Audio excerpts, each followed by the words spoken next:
Hello दोस्तों, आज हमारे साथ हैं अमन दुलानी। सीए फाउंडेशन दिसंबर 22 का जो एग्ज़ाम्स हुआ था उसमें इन्होंने 346 मार्क्स स्कोर किए हैं। तो आज अमन से जानेंगे कि आखिर टॉपर कैसे तैयारी करते हैं और इन्होंने इतने अच्छे मार्क्स कैसे स्कोर किए। हाँ जी बेटा अमन, पहले सबसे पहले आप बताइए आप कहाँ के हैं और आपने एक्सेल को ज्वाइन क्यों किया। सर मैं बलौदा बाज़ार से हूँ। मैंने एक्सेल इसलिए ज्वाइन किया क्योंकि मुझे छत्तीसगढ़ पे कोचिंग लेनी थी एंड मेरी बहन ने रिकमेंड किया क्योंकि उन्होंने कोचिंग यहीं से ली है कि फैकल्टीज़ अच्छी है, यहाँ ज्वाइन कर ले। तभी मैंने एक्सेल में अप्लाई किया था। ओके। अच्छा बेटा एक बात बताओ, जैसे जो 11 12 में तो बच्चे पढ़ रहे हैं, कई बार क्या होता है जो 11 12 से कई लोग जो फोकस रहते हैं वो 11 12 से जानना चाहते हैं कि सीए में हमको 11 12 का कुछ बेनिफिट मिलता है नहीं मिलता है। तो 11 12 के साथ किन बातों को ध्यान में रखते हुए ताकि सीए फाउंडेशन में उनको थोड़ा सा आसानी हो, कुछ बताएंगे, गाइड करेंगे ना। सर 11 12 सीए फाउंडेशन में बहुत हेल्प करती हैं क्योंकि अकाउंट्स का तो सिलेबस बहुत ही ज़्यादा सिमिलर हो जाता है। प्लस मैथ्स रहता है तो मैथ्स से अगर 11 12 में अपन मैथ्स लेते हैं तो हम मैथ्स से कनेक्टेड रहते हैं। लेकिन 10th के बाद अगर मैथ्स नहीं लेते तो पूरा छूट जाता है, तो 2 साल बाद कनेक्ट करना मुश्किल हो जाता है। तो इस कारण मैथ्स का भी बेनिफिट मिलता है, अकाउंट्स भी सिमिलर हो जाता है एंड इको भी 11 12 में जो सिलेबस है डिमांड सप्लाई वगैरह वो रहता ही फाउंडेशन में, सिर्फ एक लॉ नया रहता है, बाकी एकदम सिमिलर हो जाता है। मतलब अमन मेरे ख्याल से आप ये बोलना चाह रहे हो कि अगर आप 11 12 कोई भी पर्सन अगर अच्छे से पढ़ता है, अच्छे से तैयारी करता है, तो केवल 11 12 की तैयारी नहीं कर रहा है बल्कि सीए फाउंडेशन की भी तैयारी कहीं ना कहीं उसकी हो रही है। यस सर, ऐसा होता है। ओके। अच्छा बेटा एक बात बताओ, आपने अकाउंट्स में 97 स्कोर किया। 97 इतने अच्छे मार्क्स होते हैं कि दो गरीब बच्चे पास हो जाते हैं ना। तो 97 इतना अच्छा जो आपने स्कोर किया, तो क्या आपकी स्ट्रेटेजी कैसे रही होगी, तो मैं इसमें थोड़ा सा डिटेलिंग आपसे चाहूँगा। जो बच्चे अभी फाउंडेशन की तैयारी कर रहे हैं तो उनको क्लासेस के दौरान किस तरीके से उनको ध्यान रखना है, पहले आप ये बताइएगा। फिर जो पीएल लगता है तो पीएल में अकाउंट्स को किस तरीके से तैयारी करना चाहिए, तो दो पार्ट में इसका आंसर दीजिएगा। सर क्लासेस में जो नोट्स लिखाते हैं वो नोट्स को थोड़ा सा अट्रैक्टिव बनाना चाहिए ताकि बाद में पढ़ने में ना थोड़ा मज़ा आता है कि हमारे नोट्स बने हुए हैं, थोड़े कलरफुल है, उसको वो कहते हैं। एंड जो होमवर्क रहता है ना, वो जो टाइम लिमिट आप बोलते हैं उस पर करना चाहिए क्योंकि एग्ज़ाम में दिक्कत आती है। हमने मॉक दिया था, हमें मॉक में दिक्कत हुई थी लेकिन एग्ज़ाम में फिर नहीं हुई। एंड जो रहता है कि एक आध क्वेश्चन अपने को अच्छा लग रहा है तो उसको स्टार मार्क करते हैं। उसके बाद अगर और अच्छा, अगर उसके बाद भी कंफ्यूजन हो रही है तो उसको अलग से या कॉन्सेप्ट कॉपी में लिख लेते हैं कि इसका ये पॉइंट अच्छा है, एंड उसको फिर एग्जाम में एक दिन पहले हम उसको एक बार नज़र मारते हैं ना तो पूरा रिफ्रेश हो जाता है कि हाँ ये ऐसा इंपॉर्टेंट एडजस्टमेंट है, इसको ऐसे करेंगे तो सॉल्व हो जाएगा। मतलब मैं ये मानता हूँ कि आपने जो बोला कि जो अभी जो बच्चे तैयारी कर रहे हैं उनको एक तो होमवर्क बनाना है, और होमवर्क केवल बनाना नहीं है, टाइम पर बनाना है।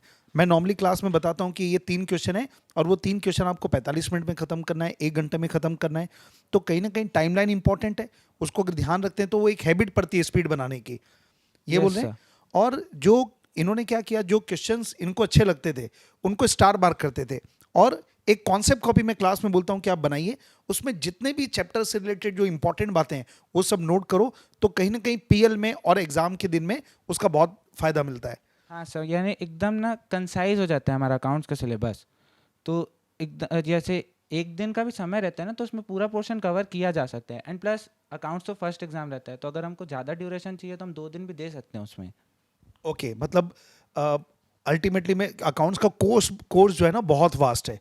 तो अब उसको अपना जो तरीका क्या होना चाहिए कि उसको कैसे हम लोग कॉम्पैक्ट कर सकें। तो कॉन्सेप्ट कॉपी बनाने से मतलब कॉन्सेप्ट कॉपी का मतलब ये हो गया कि जिसमें इंपॉर्टेंट कॉन्सेप्ट्स उस चैप्टर के जो जो इंपॉर्टेंट चीज़ें हैं वो सब लिख दी जाए, समरी एक तरीके से। Yes sir. ओके, तो वो हेल्प किया आपको काफ़ी। सर हेल्प तो की बहुत, मतलब अच्छे से हेल्प हुई उससे, तो ताकि अकाउंट्स जो है वो आसानी से समाप्त हो गए। ओके। अच्छा बेटा एक बात बताओ, जैसे पीएल लगा तो कई लोग को डाउट क्या होता है कि पीएल में हम लोग कितने क्वेश्चन बनाने चाहिए हर चैप्टर के, क्या सारे क्वेश्चन बना बना के देखें या कुछ सेलेक्टिव क्वेश्चन बना के देखें और बाकी को बस जस्ट एक बार रीड कर लें, तो कैसे करना चाहिए पीएल में। सर पीएल में क्वेश्चन सारे बनाने चाहिए, एक बार तो बनाने चाहिए, भले रफ में बनाने चाहिए। एंड अगर जैसे सिमिलर टाइप के क्वेश्चंस होते हैं, एक पूरा फॉर्मेट से एक साथ बना लिए और दूसरा रफ में बना लिए, तो पूरे क्वेश्चंस हमारे दिमाग में एक बार आ जाते हैं कि हाँ इसके ऐसे होंगे। तो क्वेश्चंस तो सारे बनाने चाहिए, लेकिन यही है कि कुछ रफ कुछ फेयर बनाइए तो आसानी हो जाती है। अच्छा, जैसे आपने ध्यान दिया होगा कि हमारी जो कॉपीज़ हम जो बुक प्रोवाइड करते हैं एक्सेल से, उसमें मैंने 2 सेगमेंट बनाए, एक क्लास वर्क और एक दूसरा होमवर्क। तो पीएल में क्या होमवर्क के भी पूरे क्वेश्चन बनाने चाहिए कि क्लास वर्क के पूरे बना लेना चाहिए? सर क्लास वर्क तो पूरे बना लेने चाहिए, एंड होमवर्क में जो प्रीवियस हम लोग होमवर्क करते वक्त स्टार मार्क किए थे उसको देख लेते हैं, एंड उसके बाद समय बच रहा है तो फिर जो बच्चे हैं वो, एंड प्लस एक वो भी था उसमें टाइमलाइंस लिखी थी कि ये इस साल आया है, ये आरटीपी में है, तो उससे भी क्लासिफिकेशन करके जो इंपॉर्टेंट लग रहा है उनको पहले बनाते थे, फिर उसके बाद जो रिमेनिंग है। एग्जैक्टली, ओके, मतलब क्लास वर्क पूरा बना के देखना चाहिए और जो होमवर्क के क्वेश्चन है वो आपको देखना चाहिए कि कोई आईसीआई का मटेरियल का कोई क्वेश्चन है, आरटीपी वगैरह का है, तो उसको बना के देख लिए, भले रफ में बना के देख लिए, जी लेकिन सॉल्व करना चाहिए। अब पीएल में, अच्छा पीएल में कितनी बार अकाउंट्स आपने तैयार किया था, कितनी बार रिवाइज किया था? सर पीएल में एक ही बार मैंने अकाउंट्स किया था, उसके बाद मॉक के वक्त एक बार हो गया था, एंड फिर एग्ज़ाम तो फर्स्ट था तो उस समय यूज़ कर लिया एक बार को। ओके, अब जो एग्जाम डे होता है, तो एग्जाम डे में, अच्छा अकाउंट तो पहला पेपर है, तो आप कितने दिन पहले आपने तैयारी चालू की बेटा? सर जैसे अकाउंट्स है, एक दिन नॉर्मल मिलता है, 2 दिन मैंने यूज़ किया था अकाउंट्स के लिए ताकि एक बार अच्छे से हो जाए, एंड फिर एग्ज़ाम, पहला एग्ज़ाम था तो स्ट्रेस थी सीए वाली भी, तो इस कारण 2 दिन दे के पहला एग्ज़ाम अच्छे से हो गया। ओके, अकाउंट्स में जो थियोरेटिकल पेपर्स होते हैं, जैसे थियोरेटिकल जो क्वेश्चन आते हैं, चाहे उसको ट्रू फॉल्स की बात करें या जो थियोरेटिकल क्वेश्चन आते हैं, उसके लिए कोई अलग से तैयारी करनी पड़ती है अपने को, या मतलब उसको कैसे आप, क्योंकि 16 नंबर का आता है, तो कैसे तैयार किया उसको आपने? सर बहुत सारे ट्रू फॉल्स तो वही जो वॉल्यूम 3 से वही आ गए थे, प्लस जो 2-3 बचते हैं वो, अगर ऐसा था कि रिवेन्यू या कैपिटल एक्सपेंडिचर वाला जो टॉपिक था, या एक यानी कॉमन टॉपिक्स आते हैं बचे हुए और बाकी हो जाते हैं, और अगर है तो फिर ट्रू या फॉल्स अपने ऊपर किस्मत पे भरोसा करना है। ओके, मतलब ट्रू फॉल्स के लिए मैंने एक अलग से आपको बुकलेट दिया था, तो उसके उसके ट्रू फॉल्स आपने देख लिए, मतलब कहीं बाहर से कुछ मटेरियल जो एक्सेल ने प्रोवाइड किया उसी से पढ़ना है, उसमें आ जाते हैं कि कुछ और भी तैयारी करनी पड़ती है? नहीं सर, सिर्फ एक्सेल का मटेरियल प्रेफर करना चाहिए अकाउंट्स के लिए तो, एंड अगर थोड़ा बहुत है तो आईसीआई का अगर एक आध एक्स्ट्रा क्वेश्चन आपको मन है तो उसको बना सकते हैं। ओके, मतलब वो मॉड्यूल सेल्फ सफिशिएंट है? हाँ जी बिल्कुल। अच्छा बेटा, अब एक बात बताओ, जैसे अकाउंट्स में वर्किंग नोट का कुछ इंपॉर्टेंस है, जैसे आपने एग्ज़ाम पेपर बनाया होगा, तो उसमें आपने वर्किंग नोट को ध्यान दिया क्या? वर्किंग नोट कैसे बनाए, थोड़ा सा बताएंगे? सर वर्किंग नोट बनाने तो चाहिए, यानी एग्जामिनर ऐसा होता है कि देख रहे वर्किंग नोट बना है तो उसको एक अच्छा इंप्रेशन पड़ता है, भले 2-3 वर्किंग नोट बनाइए और जो कम इंपॉर्टेंट है वो सॉल्यूशन के बीच में ही कीजिए, लेकिन वर्किंग नोट बनाना और अच्छे से अंडरलाइन करके दिखाना तो इंप्रेशन अच्छा देता है। इंप्रेशन आता है, मतलब आपने वर्किंग नोट प्रॉपर बनाए थे? जी सर। अच्छा, एक ना डाउट ये भी आता है लोगों को कि वर्किंग नोट जो क्वेश्चन शुरू होता है, तो शुरू में वर्किंग नोट बनाना चाहिए, या पहले आप मेन पार्ट लिख दो, जैसे मान लो trading PL account balance sheet बनाना है, तो पहले वर्किंग नोट से शुरुआत करना चाहिए कि पहले आप ट्रेडिंग मेन जो चीज़ है उसको शुरू करके वर्किंग नोट आखिरी में बनाना चाहिए? सर प्रेफरेबल तो वर्किंग नोट आखिरी में रहता है, लेकिन कभी कभी अगर अपने को अंदाज़ा नहीं लग पा रहा है कि हमें इतनी स्पेस छोड़नी चाहिए तो हम वर्किंग नोट ऊपर भी दे सकते हैं, या ट्रेडिंग पीएल बन गया फिर बैलेंस शीट बन गया उसके बीच में। आपने किया है ऐसा? हाँ जी सर। अच्छा, मतलब ये एकदम क्लियर हो गया कि वर्किंग नोट, कई लोग को डाउट होता है कि क्या सर कई बार जगह छोड़ते नहीं समझ आता, तो वर्किंग नोट अगर आपको लगता है तो आप पहले भी बना सकते हो। जी अच्छा बेटा, एक बात बताओ, एग्जाम में अकाउंट्स में 15 मिनट्स का एक्स्ट्रा टाइम मिलता है रीडिंग के लिए, तो ये 15 मिनट्स में आपकी क्या थिंकिंग प्रोसेस थी, कैसे आपने इसको यूज़ किया? सर, हमें पहले तो बताया गया था कि फर्स्ट क्वेश्चन स्किप कीजिए क्योंकि वो कंपलसरी है, तो फर्स्ट क्वेश्चन तो स्किप ही कर देना चाहिए। फिर एक ऊपर ओवरव्यू लेना चाहिए कि कौन कौन से टॉपिक से क्वेश्चन आए हैं। उसके बाद हमें उस 15 मिनट में प्रेफरेंस सेट कर लेनी चाहिए, एंड अगर पूरी प्रेफरेंस सेट नहीं हो रही है तो पहला क्वेश्चन तो डिसाइड कर लेना चाहिए कि मैं पहला क्वेश्चन ये वाला बनाऊंगा। तो वो जब पूरा आ जाता है, अपने पास फ्लो आ जाता है, उसके बाद हम दूसरा भी जल्दी डिसाइड कर पाते हैं कि हाँ अब ये दूसरा, ये सबसे अच्छा आता है मेरे को, अब मैं इसको बनाना चाहूँगा। ओके, नॉर्मली क्या होता है वो सीए फाउंडेशन का, इनफैक्ट सीए का फाउंडेशन पहला लेवल है, तो बच्चा पहली बार सीए में घुस रहा है और अकाउंट पहला पेपर, तो कहीं ना कहीं धड़कनें तेज रहती है, तो इसलिए पहला क्वेश्चन बड़ा इत्मीनान से बनाना चाहिए, उसके बाद फिर सब चीज़ें नॉर्मल हो जाती है, ऐसा माने अपन? जी सर।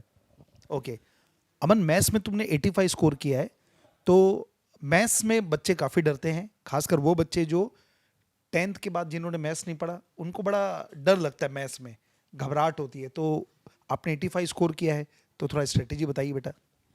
सर मैथ्स में सबसे बड़ा बेनिफिट हमें ये मिलता है कि मैथ्स ऑब्जेक्टिव हो जाता है, सब्जेक्टिव नहीं रहता है।